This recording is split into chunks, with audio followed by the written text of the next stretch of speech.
My cheating husband has a child with another woman and wants us to be one big family, but I refuse to accept that this is my future.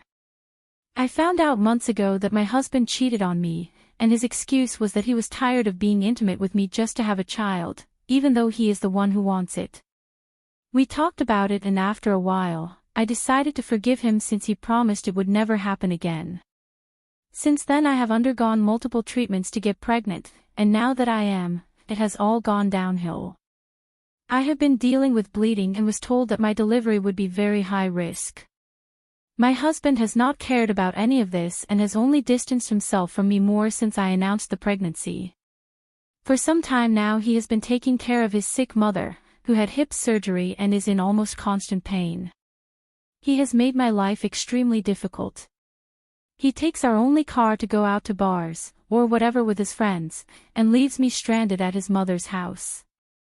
He claims he needs the car more than I do, drops me off at her house and disappears for hours at a time.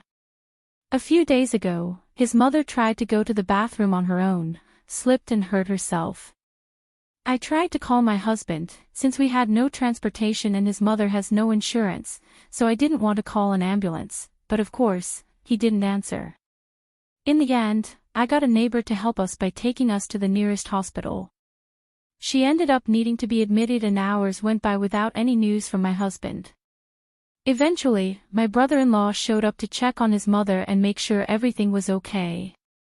I asked him if he knew where my husband was because I was already worried.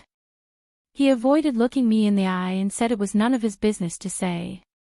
I was confused and asked him to tell me if he knew anything. That's when he confessed and told me that my husband was at his other son's gender reveal party. I was stunned and just looked at him like he was crazy. He went on to explain that when my husband cheated on me a few months ago, the woman ended up pregnant. Apparently, my husband has been supporting her, and they were having a gender reveal party today to celebrate it all. He told me that his whole family knew, including his mother, and they had been hiding it so I wouldn't get upset. I was furious. I couldn't believe that I was practically killing myself taking care of a woman who kept such a secret from me while carrying my husband's child, which was killing me, all because he said he wanted a child more than anything in the world. I was disgusted and called for an Uber to take me home. When my husband finally arrived, I expected him to come apologize to me and I was ready to reject everything. But instead he stormed in, accusing me of abandoning his mother in a time of need. I asked him what the hell he was talking about. Apparently, her brother had to leave early and simply assumed she was still there. So he took off, leaving his mother alone in the hospital. I asked him if his brother mentioned the conversation we had at the hospital.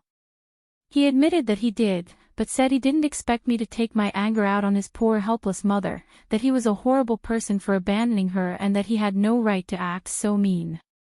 I told him that he had no right not to tell me that he had another child with another woman.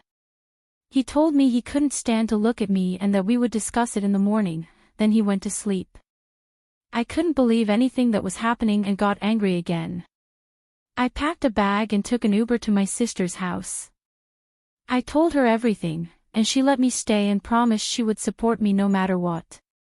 The next day, my husband kept calling and insisting that I contact him for a very important conversation. I agreed to meet him at a restaurant near our house, as I didn't want him to know I was at my sister's house. As soon as he sat down he started talking about how grateful he was to stop two amazing women who loved him, both pregnant with his children, and that he couldn't bear to leave his other son stranded. He said he decided it would be best to convert to a polygamist household, so we could be one big happy family. I just laughed in her face. I told him that I was not going to encourage his infidelity and willingly accept his mistress and child in my home. He said it was his house too and he had every right to bring home whomever he wanted. I told him he was crazy and that I did not agree with his plan at all. He told me that I had better get used to it, as this was something that had been decided for me. I told him no and got up to leave. He grabbed my arm and pulled me down. He said I had better not challenge him or I would regret it. I struggled to release my arm to leave the restaurant when he pushed me against a table, hitting me in the stomach. I ran out of air and fortunately some people intervened to get him away from me. Two men escorted me outside to wait for my Uber, while another stopped him inside the restaurant so I could leave. As soon as I got to my sister's house, I started crying, and she just hugged me. I told her that I hated it and that I couldn't stand being pregnant anymore, that I never wanted a baby in the first place and now I was stuck with inside me that could kill me, all because of a man who cheated on me, lied to me and was threatening my safety. She suggested I go to the doctor to see if I could still have an abortion, as the pregnancy qualified as an emergency due to my bleeding. I took her advice and my doctor said it was possible. I decided to do it and planned to tell my husband and his entire family that I lost the baby because he pushed me against a table. I want to see if they still support him after learning that. I needed to organize my thoughts before I acted. It all seemed like a blur, but the anger and disgust I felt were crystal clear. I spent the next few days at my sister's house, trying to regain some sense of control over my life. Every call he made, every message he sent, only fueled my contempt. I insisted that we needed to talk, but I knew there was nothing I could say to justify what I had done. When the time came, I decided it was time to act. I invited his entire family to a dinner at a neutral restaurant. I sent polite messages, making it seem like I wanted to resolve the conflicts and that it was important for everyone to be together. My sister thought I was losing my mind, but I reassured her that I knew exactly what I was doing. On the agreed evening, I dressed up calmly, choosing an outfit that conveyed confidence. My heart was beating fast, but not out of fear, but out of anticipation of finally turning the situation around. When I arrived at the restaurant, he was already there with his parents, his brother, and even the mistress who looked uncomfortable. She was visibly pregnant, and the sight of her turned my stomach, but I took a deep breath. This wasn't about her, it was about him. I greeted everyone with a fake smile and sat at the head of the table strategically positioned to control the situation. As soon as everyone ordered their drinks, I stood up and gently tapped my glass with a spoon, getting their attention. Before we begin, I want to thank you all for coming. I think we can all agree that it's time to lay everything out on the table, don't you? He seemed wary, but tried to maintain a facade of calm. I started talking about how I felt abandoned during the pregnancy and how I was taking care of his mother while he was away. My voice was controlled, but each word had calculated weight. Then, without warning, I dropped the bombshell. I lost the baby. I paused, letting the words sink in. And do you know why? Because the man I was supposed to call husband slammed me against a table. The silence was absolute. I could see the shocked faces, the wide eyes of his mother and the tense expressions of the others. He tried to interrupt, but I raised my hand. I wasn't finished. This was not an isolated incident. It was the culmination of months of betrayal, abandonment and lies. And now he wants to turn this into a polygamist household where we all pretend everything is fine while he continues to live his life as he pleases. His mother began to cry and his brother tried to intervene, but continue. You knew. Every one of you knew about his child with another woman, about the infidelity, and yet you let me take care of her, ignoring everything that was going on. You have no idea what it cost me. He tried to defend himself by saying that I was overreacting, that losing the baby was an accident, but I was already prepared for that. I took out an envelope with the doctor's documents confirming my state of health and the risks the pregnancy posed. I handed them to his mother, who turned pale as she read. It's all here. Proof that he knew the risks and still treated me like dirt. This is the man they defend. The mistress tried to say something, but I stopped her with a look. You are as much a victim as I was. He used you just like he used me. The difference is that now you know who he really is. He was red with anger, but there was nothing I could do. I calmly stood up, grabbed my bag and left them all there, shocked and silent. Before I left, I looked straight at him. This is just the beginning. Enjoy it while you can because I won't stop until you pay for everything. That night I returned to my sister's house with a mixture of relief and determination. I knew the battle was far from over. I still had allies and I would have to be smart to take him on. But for the first time in a long time, I felt like I was in control again. As I looked out the window at the city, I thought of all the ways I could expose more of his lies, destroy the illusions he had built and make sure no one else fell victim to him. This was far from over. He still didn't know who he had messed with. After that night at the restaurant, I would return to my sister's house with a clear plan. I had already started the game, but I knew there was still a long way to go to make sure he paid for everything. My sister, although concerned, supported me in every decision. It was time to see this through to the end, without looking back. The next day I began to prepare my next move. I called a lawyer and explained the situation in detail. He was horrified to hear what had happened, especially about the physical and emotional assaults I suffered, and assured me that we had enough material to build a solid divorce case. The goal was not only to protect my future, but also to ensure that he would not go unpunished. As the legal process began, I decided it was time to confront his family directly. They thought they could continue to ignore the chaos he had caused, but I was not going to allow it.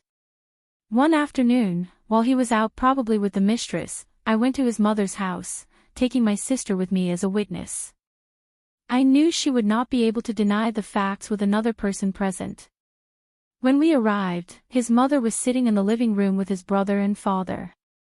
The atmosphere immediately became tense as soon as I walked in.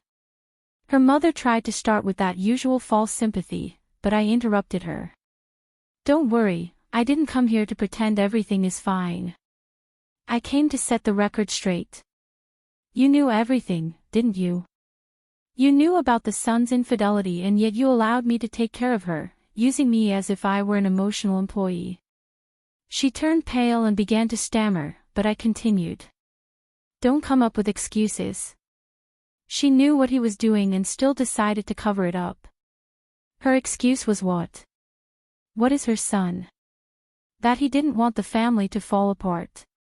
Well, it fell apart. And you were partly to blame for that. The brother tried to intervene, saying it wasn't fair to blame his mother, but my sister immediately jumped into the conversation. "It's not fair." And what was fair to my sister? You stood by quietly while she was tricked, manipulated, and used. What kind of family does that? The father, who until that moment had remained silent, finally spoke up. "We didn't mean to hurt you. We just wanted to protect the grandchild you were expecting." King, but it was a bitter laugh. Protect? You didn't protect anyone but him. And guess what? There is no grandchild anymore.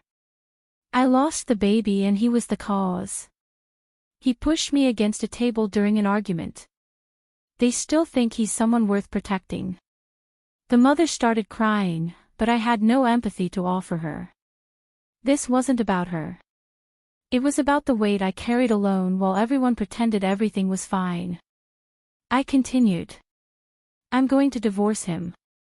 I'm going to expose everything he did, every lie, every betrayal, every assault. You have a choice: keep pretending he's a good man or accept the truth and do something decent for once in your lives." I walked out of there without waiting for an answer. They could deal with the guilt however they wanted, that was no longer my problem. Over the next few days, things started to move quickly. My lawyer got a restraining order against him, preventing him from coming near me or my sister. In addition, we prepared a divorce complaint that included allegations of battery and emotional damages. But that wasn't all. I decided it was time to expose who I really was to the rest of the world. I told my story on social media, including nameless details about how I was betrayed, manipulated and assaulted. The response was overwhelming. People who knew him started connecting the dots, and the story spread. He, of course, tried to fight back. He claimed I was making it all up to destroy him, but the evidence was on my side. Messages, photos, medical documents, everything showed who he really was. The final blow came when the mistress also decided to walk away from him when she realized she was being used as much as I was. She publicly confirmed that he had deceived her about the situation and about our marriage. When the storm finally began to calm down, he was completely isolated. His family did not leave Elisa either. His mother came to be seen as an accomplice, someone who covered up her son's actions, and the brother faced criticism for doing nothing to stop it. They tried to reconcile with me, but I rejected any attempt at redemption. In court, the divorce was a spectacle. He tried to argue that it was my fault, that I was emotionally unstable, but my lawyer dismantled every lie with the evidence we had. In the end, the judge ruled in my favor, awarding not only a divorce, but also substantial financial compensation for the damages he caused me. When I left the courthouse that day, I felt like a huge weight was lifted off my shoulders. He was ruined financially, emotionally, and socially. He no longer had family to support his lies, nor a reputation to hide his true face. Meanwhile, I finally felt free. With the compensation money, I started a new life away from that city and everyone who was part of that nightmare. My sister came with me and together we started something new. I knew there were still wounds to heal, but for the first time in a long time I could breathe. As for him, I heard rumors that he tried to start over, but his reputation preferred it. No one trusted him, and everyone who knew his story avoided him. It was a fitting end for someone who built his life on lies. I looked out the window of my new home, thinking about all that had happened. There was still a long road ahead, but I was ready. He thought he could destroy me, but he didn't know he had awakened something in me, a strength he would never understand. And if he or anyone in his family thought of trying something again, I knew exactly how to respond.